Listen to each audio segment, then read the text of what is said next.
I'm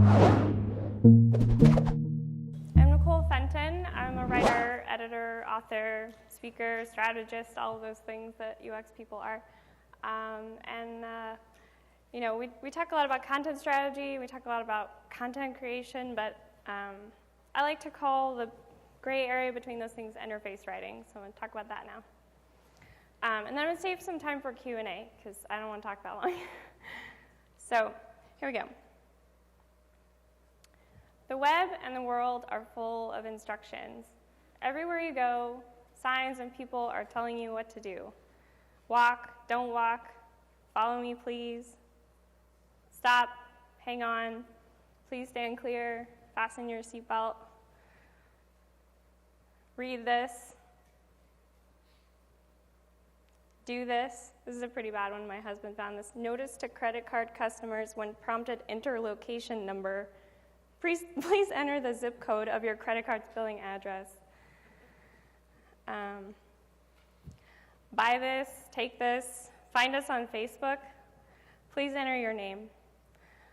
Basically, the world is really bossy, right? It's always telling you what to do. You get the idea. So think about what you're building right now. Maybe an app, maybe a website, maybe a bunch of microsites. I hope it's not. What actions can people take? You know, what are you asking them to do? What are the boundaries of the system? What are you allowing them to do? And what are the rules and the dead ends?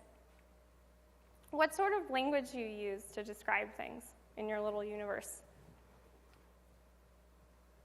Whatever you're building, you need to think about the content in the database and the content around that. And that's what I call that interface writing. And some people call these things microcopy because they're usually short, like a button label or a heading or a nav label. But they don't have to be short. So when I talk about interface writing, these are the things that I mean. Buttons, errors, alerts, everything from your navigation to product tours, forms, flows, and error messages. These are strings if you're an engineer, and they're your signposts if you're a user. They tell your reader what to do, or they grab their attention. You know, I believe as writers and designers and developers, we have a lot of power. Your user wants to do something, or they need something, and you're kind of the thing that's standing in their way, right? Maybe they need information, maybe they're looking for cat videos or chocolate chip cookies. But with the language that you choose, you can make that easier, or you can make it harder. And with the warm tone, you can make it a little bit more friendly, a little less creepy. So I'm going to tell you a story. This is my dad. He is a test engineer. He works on semiconductors and batteries and, you know, the kinds of stuff that makes our computers possible. But growing up, we always had the latest in PC technology. I'm a Mac user, but you know, it doesn't matter. So we used to have this DOS program back in the days of QBasic called Dr. Spatzo. Have any of you heard of this? Or ELIZA. It's similar to that, if you're familiar with that. Okay. So if you don't know what it is, it was a computerized psychologist, artificial intelligence program that talked to you, but it was actually designed to show off sound cards. It wasn't designed to be your therapist. But I thought it was a game when I was like 9 years old, and I used to play with it a lot. So this is what it looked like, Dr. Spatzo by Sound Blaster, and you would just load it up, and it would say, please enter your name. And it was really robotic, and if you'll bear with me, I'm going to do some variation of the voice. So here's a little demo to show you how it worked. So I would type in my name, which was Nicole and still is. And it would say, hello, Nicole. My name is Dr. Spatzo. I am here to help you. Please say whatever is in your mind freely. Our conversation will be kept in strict confidence. Memory contents will be wiped off after you leave. So tell me about your problems. So he would tell me what to do, and I would tell him about my 9-year-old problems. And at the time, I was usually hungry or tired or bored. So I would answer in one of 3 ways. Sorry about that. And then Dr. Spezzo would come back with some sort of Zen koan like this.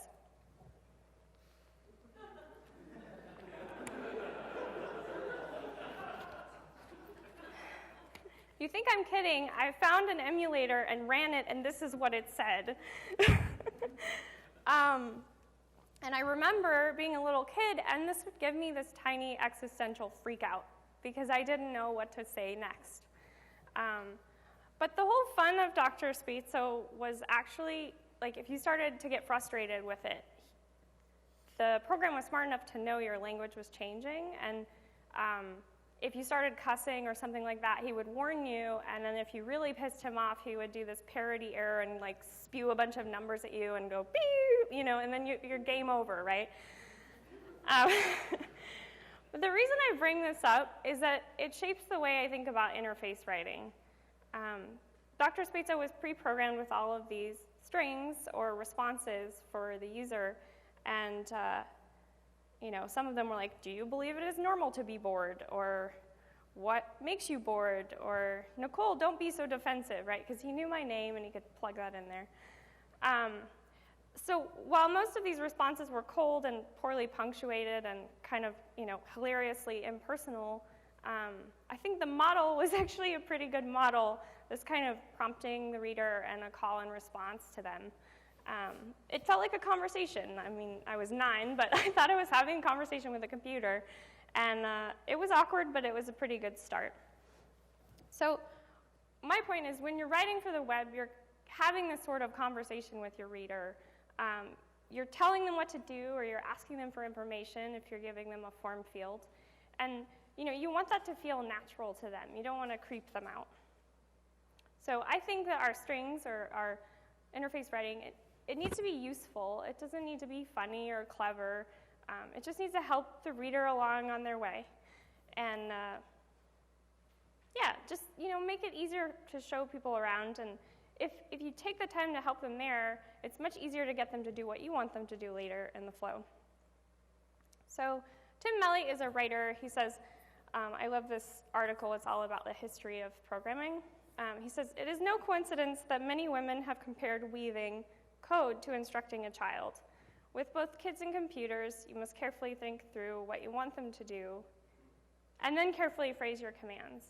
And my point is not that our users are stupid or that we need to talk down to them or treat them like, you know, animals or like they don't get it. The point is actually that we need to think about them first and foremost, right? We need to think about what they need before we start punching words into a computer. So these are my goals when I'm writing strings. They're relatively simple. I want to be clear. I want to be kind. I want to focus on the reader's needs, not the system or the company, right? And I want to think about the implications of what I'm asking, especially when I'm asking them to put information into the system. And be honest about what you're doing with the data. That's really important. I think every day we see another company or organization mess this up, and it's really sad. There are ways around this, right? It's by being honest. So if you think about all of the things that you ask for in your interface or your app, you know, what are the questions? Like, what are you asking, and how can you make those questions more generous? My friend Frank Camaro, who is a pretty famous designer, he says every form is a question. You know, so what are those questions for you? Here are a few examples of things you may be asking without realizing it, just to kind of get you in the mood for that. How can we help you? What are you interested in? What do you think about this product? Do you need this in a hurry? Where do you live? Are you married or not? Where are you right now? Are you willing to pay for this? Are you planning to go to an event? Is it okay if we share this information? What do you think about, or who do you think about when you're alone, right? We ask very intimate things without thinking of them that way. We may just put like a marital status box, but these are actually really personal questions that we're asking people. And I don't think you'd go up to a complete stranger and just be like, what is your credit card number? You know, like you would have a little bit of a conversation there. And I think each of these interactions really needs to feel like a consensual conversation between two people who trust each other. Like, it can't just be this one-sided thing that we expect people to trust us, but we don't take the time to think about what they need. So unless you want to be cold like Dr. Spatzo or kind of creepy like Hal or one of those, machines or AI systems, you need to take the time to think about these instructions and prompts. So now I'm going to get real practical, and then we'll do a Q&A. So I'll talk you through these 5 tips. Start with questions, be a good tour guide, turn your chair, show you care, not trying to rhyme there, and write iteratively. So number 1, start with questions. This is especially for the engineers in the room. I love you guys, I work with you guys. It's easy to ship something out in a hurry, especially if you're trying to solve a problem. But if you just take a few minutes to ask yourself some questions, it will really save you time and keep the user from then emailing you and costing more money of the entire company to support the thing that you're building. So here are some questions. And these are also on a website I'm going to share with you later, so you don't have to write them down, but I don't mind if you want to take a photo or whatever. What is the user trying to do? What might they be feeling? How did they get here? What happens next? So thinking about kind of the life cycle of these steps. What do they need to understand? And why does this matter to them, right? Not why does this matter to us? So if you're looking at a particular interface label or bit of copy, try to keep it short and focus on these things. Short is not always better, especially if you're dealing with emotions, especially if you're dealing with a reporting flow or something like that. Longer actually does better there, but it just depends on the situation. Be a good tour guide. So think about like what you would do if a friend came to visit your office, right? Or if your parent came in from out of town. Both of my parents live far from me. So I would probably, show them some of my favorite things, take them to a favorite restaurant. I wouldn't just be like, go see Times Square. I live in New York. I wouldn't expect them to just do the tourist stuff. I would want to give them a little bit more of a, experience of like, here's my version of New York or whatever. So I think that you can give the reader that same sort of care. And you know your app or your website better than most people do, probably even people we work with. So you can use that to your advantage and kind of make it easier on everyone by taking that extra time to think about, like, what are your favorite things, or what are the things you wish every user knew about? Like, what are the best articles on your site? Like, pull that stuff up out of the darkness, basically. And if you're not sure where to start, I do want to be specific here. Make a map for yourself. And the way that I do this is, if it's an existing site, I take screenshots of every step in the flow, and I take screenshots of like forks off of that. So I know exactly what the options are, and what an error message looks like, and what it looks like if I decide not to check out, or whatever it is. So depending on what you do, it may be a sign-up flow, or a checkout flow, or a sharing flow, or donations. But the main point is to look at the most important flows on your site and try to think about like not only the path that you want the user to take, but the other things around that. And try to add concrete details. So I'm going to show you some UI examples now, and I'm going to read the parts that are important to me because I know you can't all see it. So if you can't see it, don't worry, and also this will be up online. This is an example from Pinterest. This is a cocktail my friend Tom pinned. It says, come on in, join Pinterest today. It only takes a second or so, right? So I can see the thing, which is like the main piece of content. They're asking me to sign in or sign up. It only takes a second or so, is really specific, like they're kind of giving me a little bit of an incentive. On the right, there are more things in this bucket of stuff that my friend Tom has collected, namely delicious cocktails and food. And then below it is the source of this particular piece of content, which is from a site called, I think it's Gravel and Gun, which some of you may know. And right under that come on in line, it says, more like this, grapefruit juice, Indian summer, or grapefruit, right? So the reason I'm showing you this is there are a bunch of different paths on this website. You can look at pins, you can look at boards, you can look at friends, you can like lose your mind wanting all of these things. But the point is Pinterest is actually making those paths very clear to me, and they're kind of giving me some hierarchy of what they think I should look at first, right? The pin is front and center, but they really want me to sign in. I like to think of this as a choose-your-own-adventure approach to web design. There's not just one flow. There aren't any dead ends. They're kind of like inviting me in a bunch of different ways. And this is really just good product design, but I think that when you're writing interfaces, you should be thinking this way too. And another thing they're doing that I really like is that they're remembering we're working on the web, right? They're using hypertext, they're using links. They're not saying, we have other stuff about grapefruit juice or cocktails. Are you interested in that? They're just actually giving me links to those searches so I can go and see more of that stuff. So here's another example. Everybody knows Basecamp and 37 Signals. They do a really good job of talking about interface writing, but you know, nobody's perfect. This is what I would call like, you know, in the content strategy world, we call this like a nomenclature audit. You just make a list of the actual words in your interface and your buttons and your navigation and the main things you're asking people to click.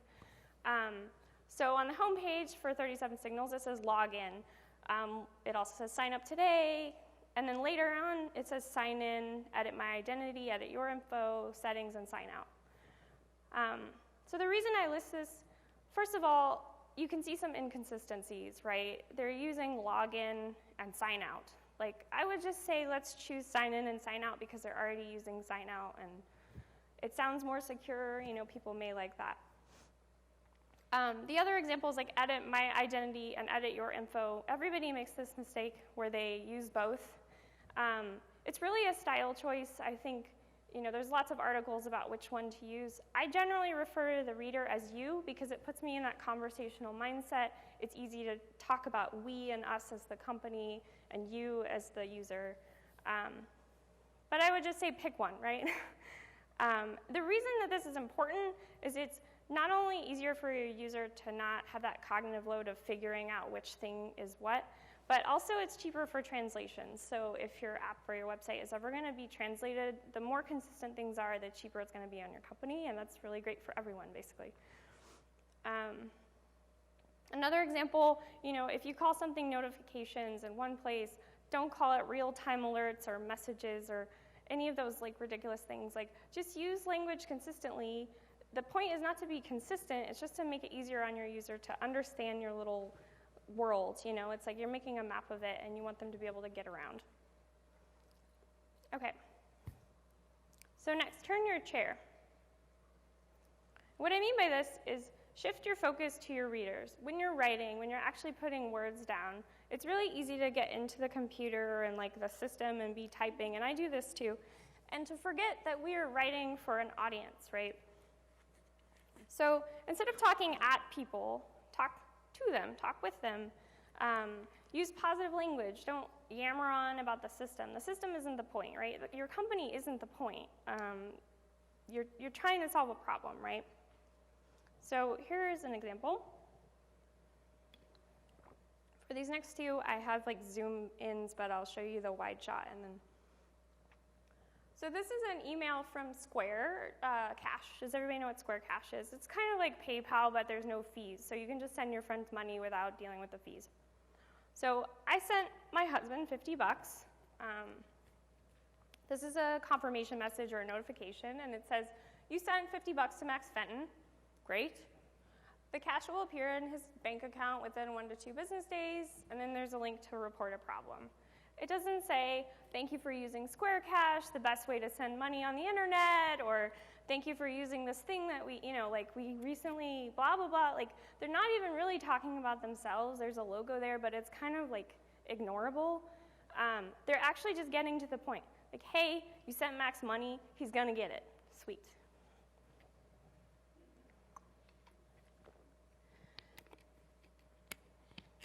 Next one is an email from Oyster, which is a reading service. This came out before Kindle Unlimited, but it's a similar kind of thing. And it says, download Oyster now. So this is like, I signed up for their beta or a free trial, and they sent me an email. It says, download Oyster now. Great. So I have to download an app to use the thing. There's a button to download it. It says, hello, Nicole, here's your link to download Oyster. And there's a link. Shocking. Why are you still reading this email? Download the app and dive into your first book, right? They're not like telling you about how great the features are or how amazing it's going to be once you finally download the app. They're actually just telling you, go get the app and get into it. And I think that that product experience is really what they're trying to get you into, not this email all about how amazing it is.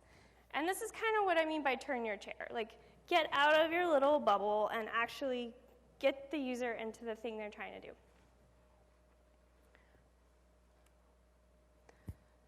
Show you care. So this is where I tell you what not to do because it's funny and some people like anti-patterns, like sometimes it's useful. And this is the best I could do with the emoji. So first of all, don't assume you're the core audience. You know, most of the time we're not designing and writing for ourselves. I think most user experience people know that, but word choice is extremely important. You know, you hear a lot of people saying, oh, it's just copy, like we'll do it later. I don't know why people do this. You know, you want to avoid jargon and catchphrases. You want to cut the bullshit, tell the truth, kind of the basics. Like, get it down to the simplest, most honest thing you can. In other words, you really don't need to be clever. You just need to show that you care and be nice. And this is a really big personal peeve, but don't assume dichotomies will do the trick. Don't assume that like everything's going to fit in a binary. You know, not everyone is male or female. Not everyone is married or divorced or single. You know, like there are some gray areas in that.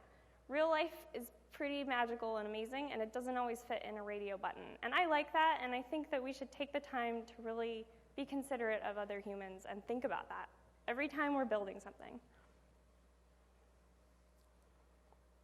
Don't interrupt. I couldn't get a bigger one of this, but I'll read it to you. It's really bad. Application needs to be updated. Please authorize yourself. And then the button choices are abort or update. So am I going to authorize myself or am I going to update the, like, it's just terrible. This is actually an interrupty kind of message. Like, it comes up when you're opening the application, which is fine, but it doesn't really make any sense. And it's like, it doesn't say anything about why it needs to be updated right now, right? So think about timing. Don't be a robot. One way to avoid this is to read your work aloud. And it may sound funny, especially like I've worked in big offices like Apple and Facebook where there's lots of people around and everyone's very serious. You know, it may sound funny to mumble your work aloud to yourself, but it's a big deal, it's really useful, and it's free. So just make sure it's not too stuffy or formal. You really want to sound like a human being. And here's some good examples. This is from GitHub. This is actually now, they've changed it, but I like this better, so I'm still going to show it. This is like their 501 or 502 error where the server isn't quite responding quickly enough, and it says, this page is taking way too long to load. Got it, right? It sounds like a human being wrote it. And then it says, sorry about that. Please try refreshing or contact us if the problem persists. Super simple. Got it. And they get extra bonus points because they give me a link to support, to the GitHub status page, and to their Twitter account, which is where I can actually go find more information. So they're not just giving me an error and saying, oops, right? It's not that ugly white, like, WordPress error that's just like 501, sorry, you know, you're shit out of luck. They're actually telling me what to do. Here's another example from MailChimp. I recently co-wrote a book with Kate Kieferly, and she works at MailChimp. So I am a little soft on them, but I actually think they're a great example of UX just all around. So this is a very simple one. It says, get started with a free account, sign up in 30 seconds, no credit card required. If you already have a MailChimp account, log in, right? So super simple, straightforward. But then when you get to the password field, these little bullets show up, and they tell you how to make a good password. So you don't have to like guess. You don't have to type in a password and hope it's going to work out. They're actually giving you instructions before you even get to that create account button, which I think is really rad. They're not wasting my time. They're actually trying to prevent that. I did say I recently co-wrote a book. I think the truth is, as web designers and developers, we have more readers than most published authors. We really do. Like the numbers, people are like, oh, I'm going to write a book, I'm going to get famous. The numbers are more in our favor, and I think that we should be really proud of that power and careful too. There's a wonderful talk, and it's an essay on Contents Magazine by Paul Ford called 10 Timeframes. And he says, the only unit of time that matters is heartbeats. The time you spend is not your own. And he goes on to talk about how all of the little, abstractions and fiddly bits that you put on your website that waste people's time or error out or, take extra time, like those multiply. And I really believe that. Like, I think that we need to be careful with every second of our users' time. Our time is expensive, but it's really their time that matters in this job, right? And lastly, write iteratively. I think if you talk to most writers, they'll talk about content like it goes through this magical kind of like assembly line process. But the creative process doesn't really work that way. And we write code iteratively, we talk about lean UX, we talk about all these things, but I'm still not really hearing people talk about writing iteratively, and that's what I think we should be talking more about. Like working together on the content, actually like figuring out the words together, because that's really what the base of your website is. So I just want to say it's okay if your interface writing is not perfect. It's okay if your content sucks. But the point is to keep working on it, not to ship it at the beginning of the project or to hope that the client will figure it out at the end and then to just walk away, right? Like, the fact that we treat code as this thing that goes like this and design is this thing that goes like this, but we still treat copy as this thing that's like, it just really bums me out. I just don't think it's true. And as long as your company is in business or your organization is working on this thing, like your communications need to be in line with the rest of it. So if you're a coder, one way to do this is to actually keep all of your things organized. So for example, I work with a lot of Ruby shops, and you can have like a translation file with all of your error messages, or you could have a folder with all of your emails, and in Ruby they call them mailers, depending on what you're programming in or using a CMS or whatever. The point is just to like keep this stuff organized. With smaller clients, I keep all of my emails in one long Google Doc so I can edit them and see them all at once, and make sure the footer is consistent if there have to be different footers, that sort of thing. So take that extra time when you're starting to turn this stuff out to think about how your writer is going to, maintain it, because it's going to save you and your stakeholders or your writing team time later. Most of us don't have writing teams, let's be honest. Here's another example. I've been working with a client recently, and they do a lot of QA testing, and that's great. They're a big organization. They need to make sure their stuff works before they ship it. But every time we do a little experiment or change the copy or change the label of something, Jenkins goes crazy, and they have all of these error messages in the chat room because their copy is hard-coded into tests, right? This is a bad idea. You want to assume the copy is going to change so that you're not breaking a test every time you change something. Here's another example of kind of how I work. So this is if I was working on a little web shop. This is an illustration from my book. I make a sketch. I'm not a visual designer. I'm more of a IA, CS kind of person. And I just make a sketch, and then I go back and write a draft. But I can share this with the designer early on, and we can kind of be on the same page of what we're working towards. From here, I would write a few variations. That helps me figure out the tone, kind of be a little bit more creative. I'm not just writing one variation and hoping the client goes with it. It kind of gives me a way to figure out what might be best and what they might hope for, and be able to kind of figure out the options before I present them.